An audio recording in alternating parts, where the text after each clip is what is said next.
Bonjour à tous. Donc la première partie du petit déjeuner ce matin va consister à présenter ce qu'est le moteur de recommandation.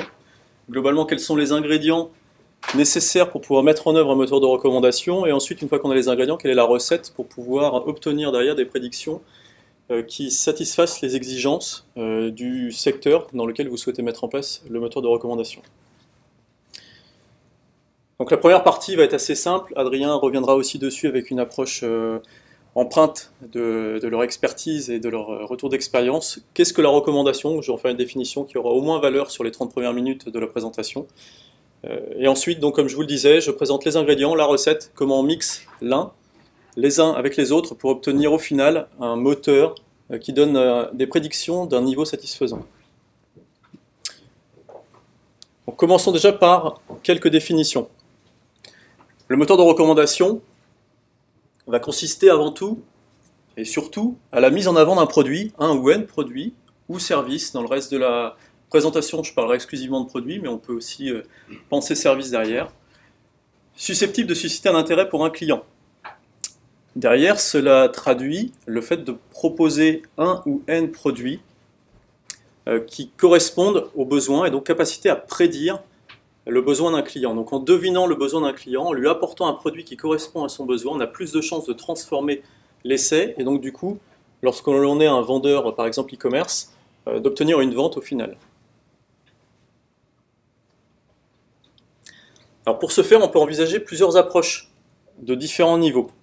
L'approche la plus simple, la plus intuitive, que j'appellerais l'approche empirique, va consister à construire soi-même des listes de produits créés par des équipes, des individus, qui vont être maintenus manuellement. Si on veut aller un petit peu plus loin, on peut essayer d'appuyer ces listes de produits sur des concepts, par exemple faire une liste de produits qui rentrent dans un cadre promotionnel, une liste de produits qui rentrent dans un cadre de nouveauté, et créer des listes typées que l'on va proposer aux clients. On a un sentiment de maîtrise lorsqu'on approche le problème sous cet angle, puisque l'on maîtrise précisément le ou les produits que l'on met en avant.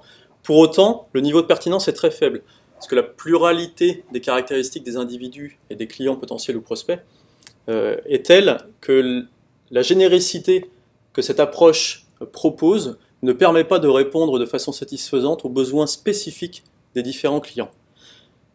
Du coup, on peut imaginer une seconde approche, qui est un petit peu plus ciblée. Je vais l'appeler l'approche macroscopique. C'est une approche qui va se nourrir de retours de l'expérience de votre plateforme de vente si vous avez un site e-commerce et qui va pouvoir les puiser dans vos statistiques en construisant des listes de produits, s'appuyant par exemple sur les produits les plus vus, les produits les plus souvent mis dans un panier, les produits les plus souvent achetés. Ce faisant, on a déjà ici un niveau un potentiel d'achat sur les produits qui a été validé par des actes que les clients auront opérés sur votre site. On peut aussi s'appuyer, si la plateforme en dispose, de la notion de note. Si vos produits ont un scoring qui est réalisé par les acheteurs ou les prospects, vous avez là un niveau d'appréciation qui va permettre de mettre en avant tel ou tel produit au détriment d'un autre, et donc de construire là aussi des listes qui seront certes statiques, mais qui profiteront de cette boucle de retour de l'expérience, et qui du coup seront théoriquement plus pertinentes que l'approche empirique précédemment présentée. Il existe ensuite une troisième catégorie qui, elle, va être un peu plus orientée besoin du client. Donc là, on va rentrer justement dans le vif du sujet. Il va s'agir de faire des suggestions qui vont être en phase avec les attentes que l'on aura discernées du client qui est en train de consulter votre site e-commerce. Pour pouvoir faire ces suggestions, il va falloir s'appuyer sur un savoir. Et ce savoir, on va l'extrapoler de la base de connaissances de l'ensemble des clients qui ont pu déjà parcourir votre site, qui ont réalisé des actions, soit-elles des achats ou juste des ajouts dans un panier ou des consultations de page. Cette base de connaissances qui permet de scorer les produits de votre côté back-office, va permettre ensuite de dériver pour un individu particulier pour lequel on aura réalisé un profil, une liste de 1 ou N produits susceptibles de correspondre à ses envies. Lorsqu'on utilise ce type d'approche, et c'est une approche qui est utilisée par les grands du web, avec une complexité qui est variable en fonction de chaque acteur, on a donc cet aspect analyse du client, profiling du client, et suggestion ciblée par rapport à ce profiling.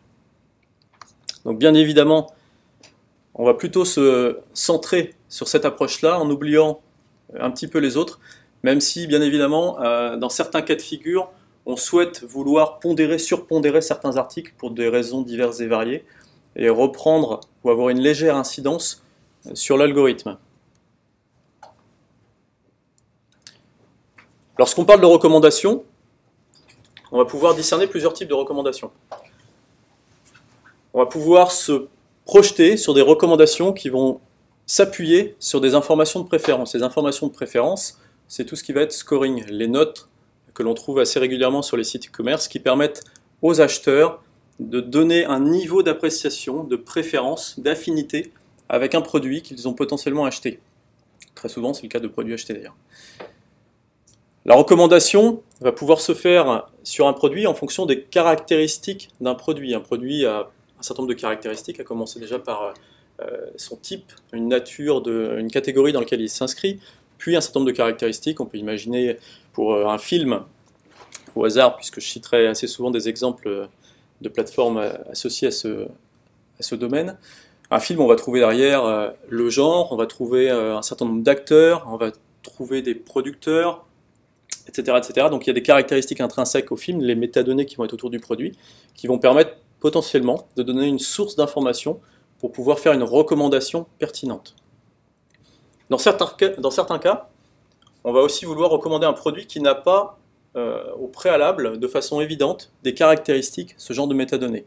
Je pense par exemple aux articles de presse. On peut imaginer, lorsque l'on a fini de lire un article ou lorsqu'on est en train de lire un article, de vouloir suggérer un autre article qui sera en rapport avec celui sur lequel le client ou le visiteur est en train de porter son attention.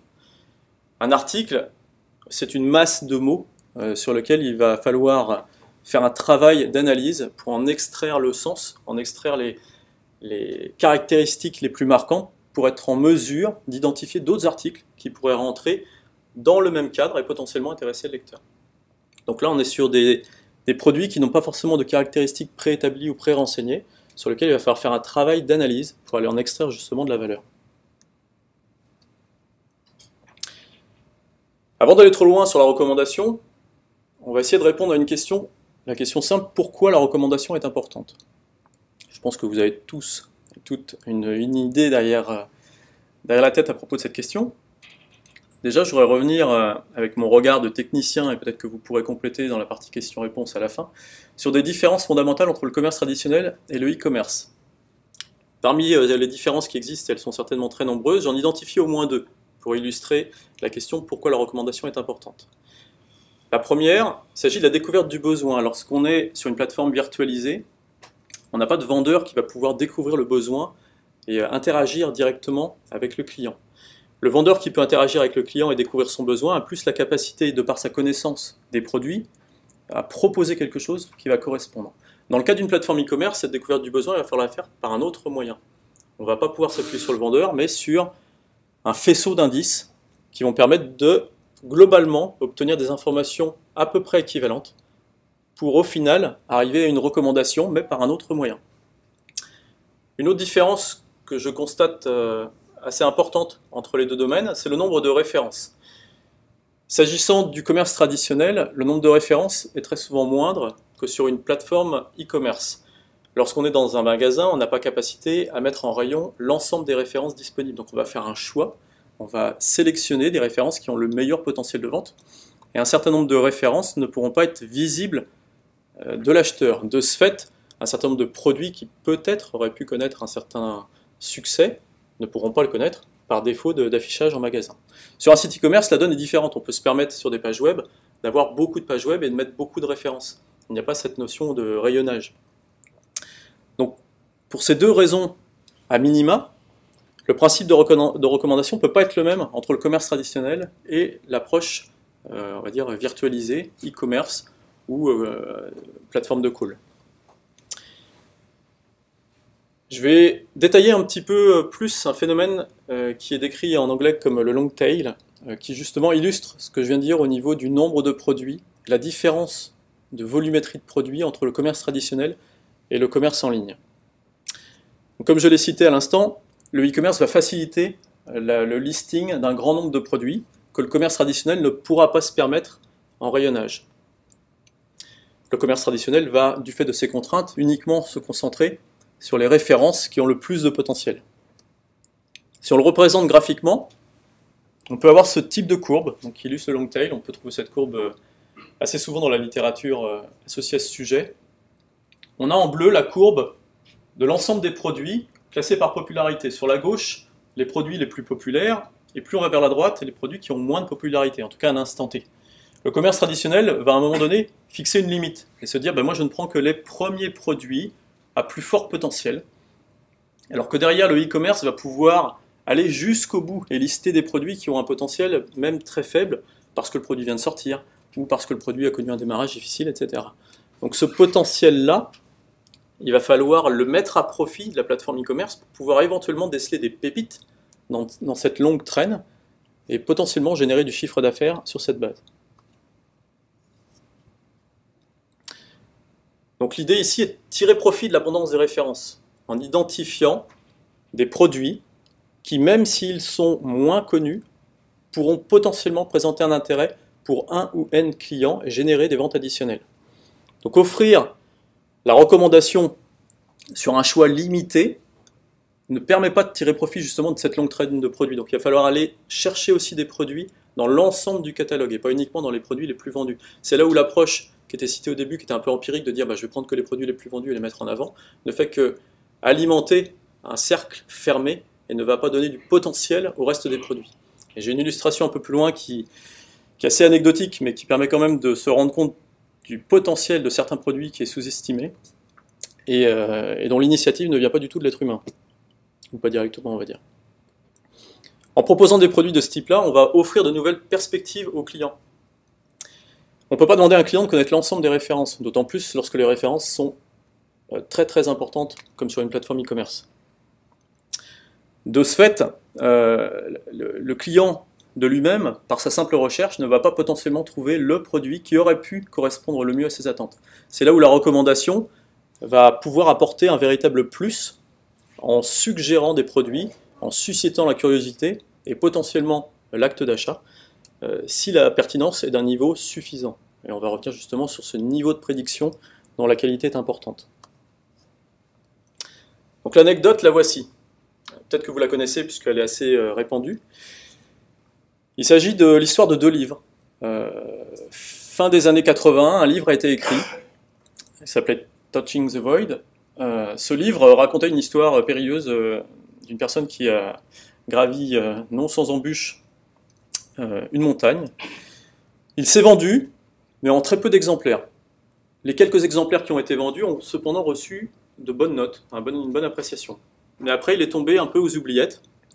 Et globalement, les années passant, les volumes d'impression ont été réduits, jusqu'à presque ne plus l'imprimer, puisque derrière, il ne suscitait plus l'intérêt.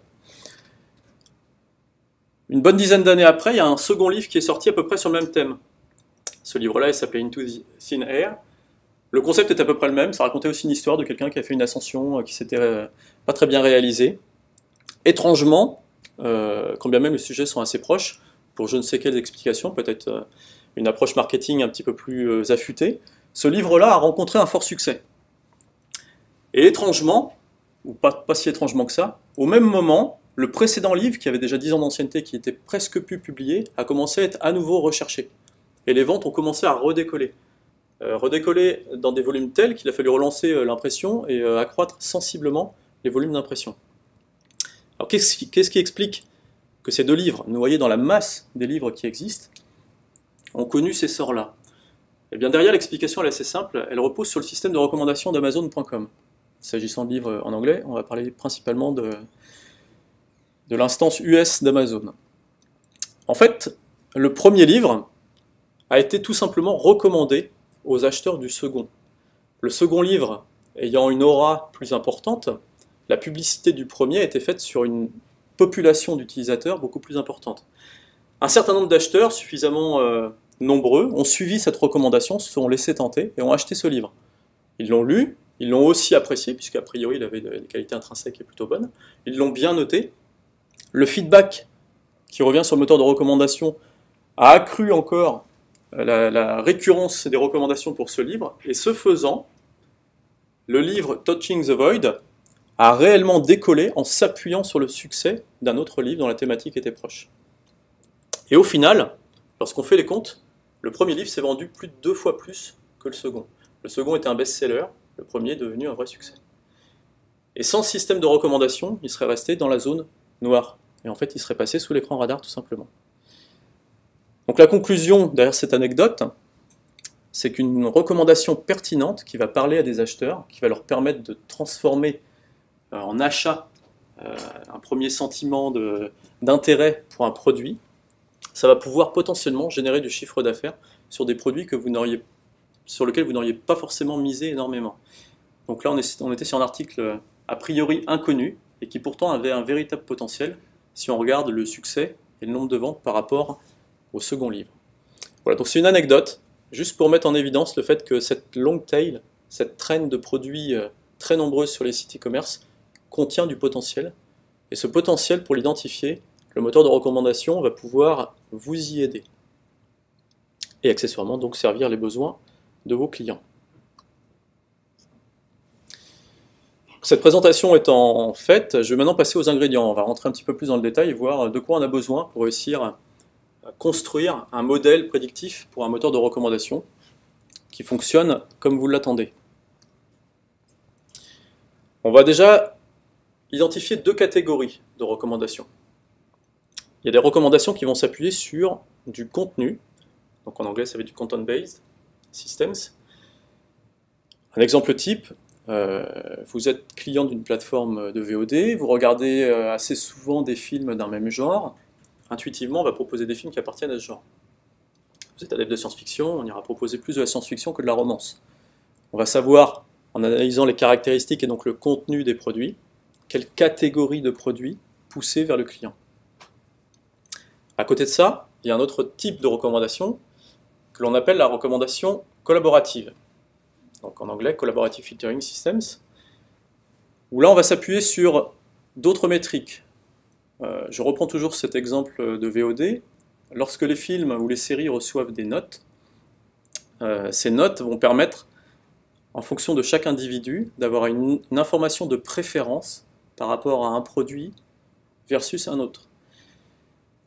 À partir du moment où vous avez une base de clients qui ont commencé à générer des notes suffisantes, vous allez pouvoir trouver des similitudes entre les différents personnages, vos clients, et ce faisant pouvoir dériver des suggestions.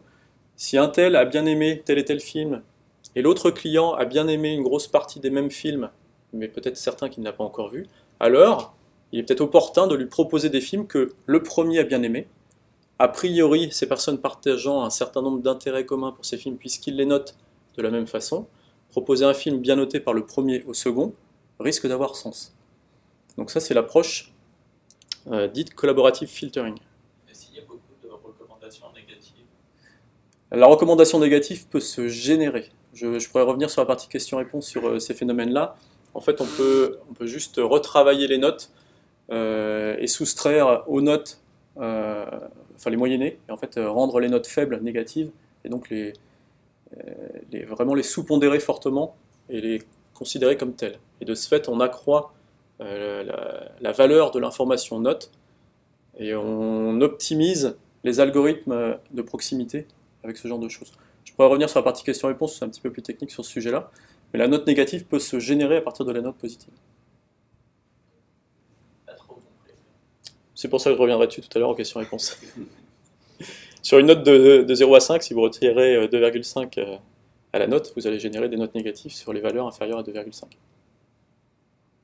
Typiquement, pour l'expliquer avec un exemple. La collecte de la donnée, donc ça c'est quelque chose qui est fondamental comme ingrédient, puisque comme vous le pressentez, si on n'a pas de données en entrée, on va avoir du mal à faire des prédictions. On a dit qu'une prédiction pour un client s'appuyait sur la connaissance des informations des autres clients. Il va falloir dériver des informations des données dont vous disposez. Donc le prérequis, c'est déjà collecter ces données, ou si elles sont collectées, les travailler, les mettre en forme et pouvoir en tirer quelque chose. Lorsqu'on a de la donnée, on peut l'avoir de 2 façons différentes. On peut avoir de la donnée directe, on peut avoir des qualificatifs, des attributs qui vont déjà décrire un certain nombre de produits. Donc ça, vous l'avez dans les fiches produits, vous pouvez déjà en extraire des informations. Dans certains cas, la donnée est moins directe, il va falloir aller la chercher. Je prenais tout à l'heure un exemple parlant des articles de presse. L'article de presse, il va falloir essayer d'en identifier le sens, les mots pertinents. Et une fois qu'on a extrait ces mots pertinents, on va avoir un vecteur d'information qui va caractériser l'article. Et une fois qu'on a ces informations-là, on va pouvoir identifier d'autres articles qui ont une proximité importante avec celui que l'on analyse. Lorsqu'on collecte toutes ces informations-là, je pense aussi au scoring, les notes des individus sur les produits, on arrive au final à un jeu de données qui est relativement peu rempli. Pour illustrer mon propos, lorsque des personnes notent des produits sur votre site, un client va noter quelques produits parmi l'énorme quantité de produits que vous avez. Et donc on peut imaginer, si vous avez tout ça sur une ligne, que beaucoup de champs vont être non renseignés puisque la personne n'aura toujours pas noté les articles, et au final, très peu de champs sur la quantité des produits recevront une véritable note. Donc on se rend compte, lorsqu'on concatène tout ça, qu'au final, à l'intersection des informations clients et produits, on a peu de renseignements. C'est pas forcément un problème, ça dépend de combien est ce peu, au final. Mais en tout cas, il faut s'y préparer, c'est normal. Il serait surprenant d'avoir une matrice déjà entièrement qualifiée avec tous les clients qui ont noté tous les produits. Ou alors, vous êtes sur un marché assez spécifique. Derrière, assez traditionnellement, ce qui va être construit, c'est une matrice qui va être orientée justement client-produit, avec un système de scoring lorsqu'on cherche à avoir du scoring. Le scoring, ça peut être assez simple. Un type booléen, est-ce que j'ai aimé, j'ai pas aimé. Juste ça permet déjà d'avoir une appréciation. Le j'ai pas aimé, on ne l'a pas forcément tout le temps. On va peut-être plus facilement avoir le j'ai aimé. Pourtant, c'est intéressant d'avoir le j'ai pas aimé. C'est plus intéressant d'avoir j'ai pas aimé que rien. Au moins, on sait que la personne a consommé un produit et a une appréciation dessus. L'appréciation négative va aussi servir dans l'écartement de certains produits dans les recommandations. On peut aller un petit peu plus loin que le j'aime pas. On peut avoir une notion de note. La notion de note, après, on la met sur l'échelle que l'on souhaite. En général, ce sont souvent des notes avec des petites étoiles sur une échelle de 0 à 5, avec des pas de 1,5. On peut inventer n'importe quel autre système de notes qui va correspondre à vos besoins ou à votre secteur. Et là, on a une information plus fine. On n'est pas sur du booléen j'aime pas, on est sur j'aime un peu plus, beaucoup, énormément. Et donc, on va pouvoir s'appuyer sur cette information-là, qui va apporter encore plus de valeur pour faire des suggestions plus pertinentes. Donc en quoi va consister la recommandation? Donc là, il y a un léger décalage sur la bulle. Il faut imaginer plutôt la bulle à ce niveau-là. On voit que M. Dubois et M. Dupont partagent un certain nombre de caractéristiques communes. Donc potentiellement, on a l'impression que l'on pourrait dire que le produit Y pourrait satisfaire les attentes de M. Dupont, vu qu'on arrive à extrapoler de l'expérience de M. Dubois un certain type d'affinité avec des produits. Et comme ils partagent des caractéristiques communes, on a de fortes chances ou une forte présomption de ne pas se tromper en proposant le produit Y au client M. Dupont. Donc deviner les valeurs manquantes dans cette matrice, ça va être tout l'enjeu de la recommandation. Mais particulièrement deviner les valeurs manquantes qui ont un bon score. Rarement on fait des recommandations sur les produits que les personnes ne vont pas aimer. On va plutôt faire des recommandations sur les produits que les personnes vont aimer. Donc on va plutôt chercher à remplir les blancs qui auraient dû contenir des valeurs fortes.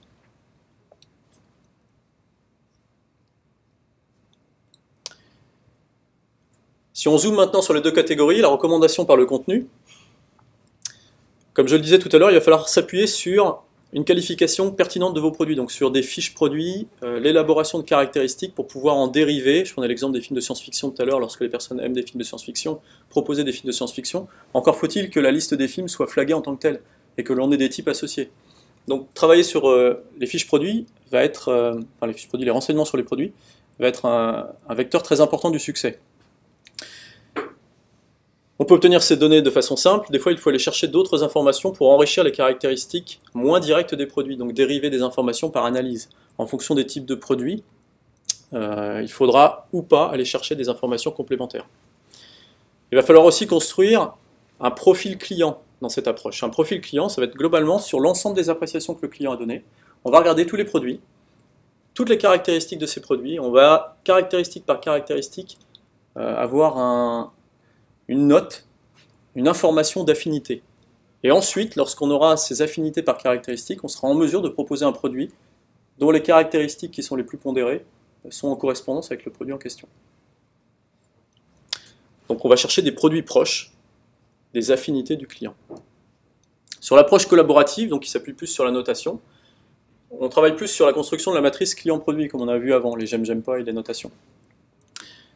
Et là, on va chercher des clients qui ont un profil proche de celui sur lequel on est en train de se pencher. Le client sur lequel on est en train de se pencher, on connaît un certain nombre de notes qu'il a pu émettre, on va chercher d'autres personnes qui ont des notes proches. Et une fois qu'on a trouvé ces personnes qui ont des notes proches, on va trouver des produits qu'ils auront aimés, que le premier n'a pas encore vu, pour pouvoir potentiellement les suggérer. Donc là, l'approche, vous voyez, elle est différente. On ne va pas chercher des similitudes dans les caractéristiques produits, mais des similitudes au niveau de la notation des produits. Donc il y a de la complexité derrière tout ça. On n'a peut-être pas forcément l'impression au travers ces premiers slides. C'est pour ça que je vais citer un petit peu les points qui peuvent être douloureux. La collecte des données, déjà pour commencer, n'est pas forcément une tâche simple à réaliser. Déjà, il faut bien veiller lorsqu'on collecte des données, que ce soit des flux de clics ou ce genre d'informations, de collecter des données pertinentes et pas essayer de ramasser trop de données au risque d'avoir des suggestions hors propos. En fait, il y a un curseur, mais vous le savez certainement mieux que moi, à bien positionner pour être raisonnablement intrusif par rapport au client, pour qu'il ait la perception que l'on l'assiste et pas qu'on l'espionne. Et donc il faut se positionner au bon endroit et donc ne capturer que le bon niveau d'information pour le qualifier. Pour extraire des données indirectes, de la même façon, il va falloir choisir de façon pertinente l'approche à retenir. Lorsqu'on extrait des mots-clés d'un article de presse, par exemple, il faut avoir testé avant son algorithme pour être sûr de sortir avec un bon niveau de pertinence les informations utiles. Ensuite, lorsqu'on met en œuvre un algorithme avec ces informations recueillies, la mise en œuvre d'un algorithme ne se fait pas en claquant des doigts avec les paramètres par défaut. Il y a un travail de test, de validation pour vérifier que le modèle qui est sorti donne un bon niveau de satisfaction au niveau de la qualité de ses prédictions. Déjà, il faut choisir l'algorithme. Il y a pas mal d'algorithmes, il va falloir savoir dans quelle catégorie on souhaite se situer. Est-ce qu'on veut une recommandation sur le contenu, collaborative? Est-ce qu'on utilise une autre mécanique comme la classification ou d'autres approches un peu plus exotiques? Est-ce qu'on construit une approche hybride en multipliant les algorithmes et en les utilisant les uns avec les autres? Lorsqu'on calcule des proximités, est-ce qu'un client est proche par rapport aux notations d'un autre client ou est-ce qu'un produit est proche par un autre produit? On peut avoir aussi le choix des algorithmes pour calculer cette proximité. Il va falloir tester, apprécier, voir quel est l'algorithme qui donne les meilleurs résultats et correctement le régler. Mais la complexité, elle est aussi à d'autres niveaux. On peut avoir beaucoup de données et donc chercher à rationaliser ce volume de données pour éviter d'avoir des calculs trop lourds, inutilement trop lourds. On peut aussi se trouver dans l'autre cas. On n'a pas assez de données, on a des données trop pauvres. Comme je le disais tout à l'heure, la matrice, ça peut être remplie de très peu d'informations. Et donc on va avoir très peu d'intersections. Il va être difficile de trouver un individu qui ressemble à un autre, parce qu'ils ont trop peu noté de choses. Auquel cas, on va se trouver potentiellement face à une difficulté, fort heureusement pour laquelle il y a des moyens de contournement. La complexité derrière, c'est aussi comment je vais mesurer la pertinence de mon modèle. Je crée un modèle, il fait des prédictions, comment je mesure cette qualité? Quelles règles je mets en œuvre pour comparer un modèle A d'un modèle B que je n'aurais pas construit de la même façon avec des paramètres différents, et dire c'est le modèle B que je retiens parce qu'il est meilleur que le A. Quels sont les critères? Et enfin, la complexité que l'on peut garder aussi à l'esprit, c'est la performance de façon toute simple. Est-ce que la génération d'un modèle me coûte beaucoup, est compliquée à mettre en œuvre? Est-ce que l'utilisation du modèle est compliquée aussi? J'illustre ça quelques slides plus loin. Donc tout ça, c'est une liste de problèmes qu'il faut garder à l'esprit, des problèmes qui peuvent apporter un peu de la complexité à ce type de projet. Derrière, il y a un certain nombre de techniques qui vont permettre de compenser ces problèmes, ou d'optimiser, dans certains cas, la mise en œuvre de la recommandation. Par exemple, pour pallier le manque d'informations dans une matrice, on va pouvoir utiliser des techniques comme la clusterisation. Plutôt que d'essayer de trouver des individus qui correspondent à des individus, on va créer des agglomérations d'individus, des clusters, et dire cet individu appartient à un groupe. Est-ce que j'ai un autre groupe d'individus? Et donc on change de niveau de granularité. Il va être plus simple de rapprocher des groupes, c'est plus macroscopique, que des individus. On peut faire la même chose sur l'axe des produits. Plutôt que d'essayer de trouver un produit qui ressemble à un autre, on dit ce produit appartient à telle catégorie. Est-ce qu'il y a une catégorie qui ressemble à celle-ci? Et auquel cas, on va travailler à une échelle différente et on va pouvoir compenser la faiblesse des informations. En tout cas, le temps que ça s'enrichisse. Après, on pourra redescendre en granularité. Il y a des techniques, après plus mathématiques, qui vont permettre aussi de dériver ces informations de caractéristiques communes, sur lesquelles je ne rentre pas forcément dans le détail. On peut aussi arriver sur un cas simple, un nouveau client, il a fait 0 notation, donc à qui il ressemble? Comment on lui fait une recommandation à ce client qui arrive démuni de toute information? Donc il y a certains types d'approches qui vont permettre de lui donner un profil par défaut et ensuite de le customiser progressivement. Enfin, pour optimiser la précision, il va falloir travailler sur la customisation de l'algorithme, trouver des paramètres pertinents pour arriver à en tirer les meilleures prédictions possibles. Et assez souvent, c'est une approche hybride de plusieurs algorithmes qui va permettre d'atteindre cet objectif. Pour la mesure de la précision, de la même façon, il va falloir mesurer la précision à différents moments. Mesurer la précision au moment où on construit le modèle, pour être sûr que le modèle que l'on va utiliser en prod fonctionne bien, mais une fois qu'il est en prod, il va falloir aussi s'attacher à mesurer sa précision en live et vérifier si on transforme toujours de façon satisfaisante avec ce modèle, pour savoir s'il est nécessaire de le rechallenger.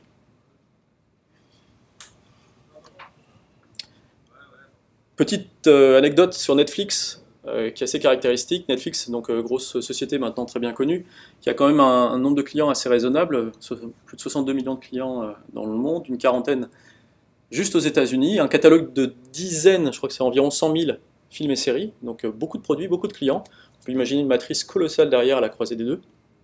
Ils ont lancé en 2006 un concours dans le but d'obtenir de cette compétition un nouvel algorithme de recommandation qui soit plus pertinent que le leur.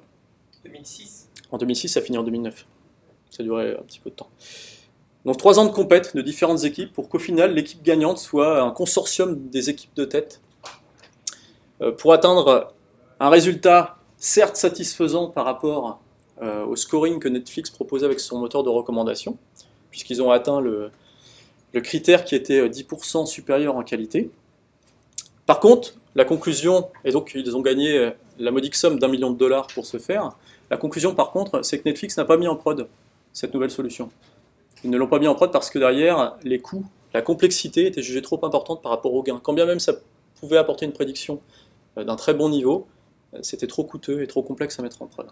Donc c'est un concours qui leur a coûté 1 million de dollars, qui a fait avancer pas mal de choses, la science sur le sujet, donc qui a au moins servi l'intérêt général, mais pas l'intérêt particulier de Netflix.